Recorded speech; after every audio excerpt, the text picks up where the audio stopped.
Gandang hapon. Ayan, medyo biniyaan tayo ng magandang panahon. Yung mga maitim na ulap medyo pumupunta ng Amarillo, papalayo dito sa lugar natin. Ayan, sobrang busy. Sa gabi na ako nakakapag-gym eh. Alas 8 na ata dito. Hindi sinasarado yung gate. Gagawin natin, tatakbo tayo. 1, 2, 3. Sasara. Yun. Ayos. Alright, let's go.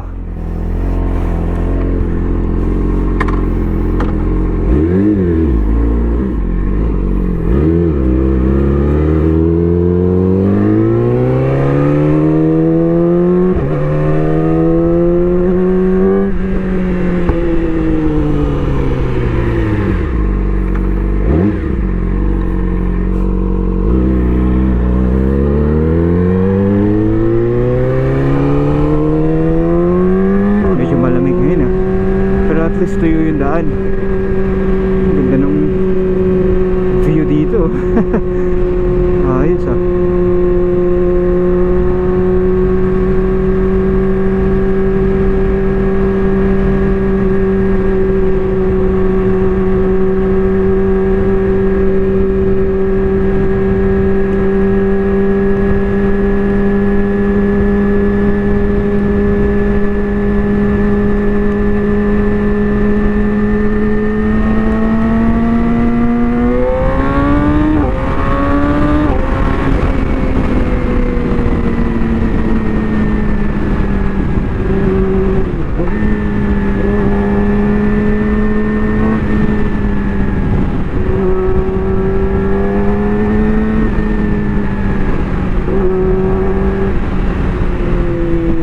Buhay ko dito kasi naka-leave ako eh. Naka-leave ako ng hanggang June 30. And tapos nag-start yung leave ko last month. Last 5 days of last month. Yeah. And then July 1st uuwi ako ng Pinas para asikasuhin yung apartment ng tatay. Siyempre bisitahin din, tsaka puntahan yung dalawang flight school na target ko na pag-aralan sa Pinas. Top Flight Aviation Academy ba yun? Yung isa, tsaka Leading Edge. Yung isa ata is Pampanga or La Union. Tapos yung other one is in Subic. Yun, alamin natin kung ano ba yung mga requirements at kung anong sitwasyon ba.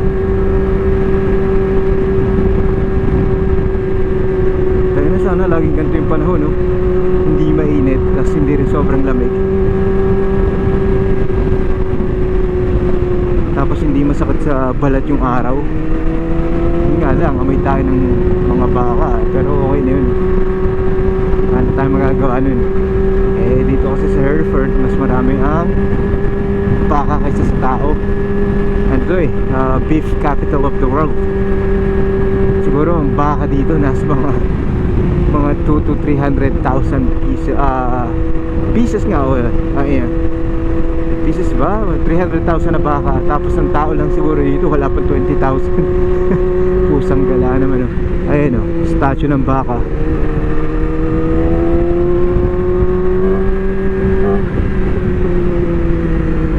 Snabero puta. Hayop na yun, naka R7, di nag-wave. Fuck you ka kung sino ka man. Feeling mo mas magaling ka sa akin.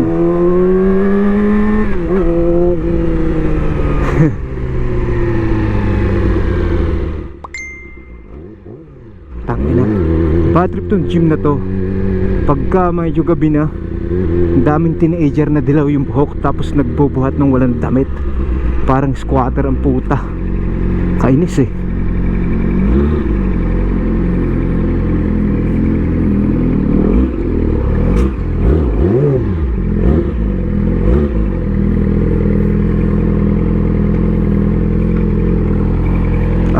Fuck, ako nagasgasan.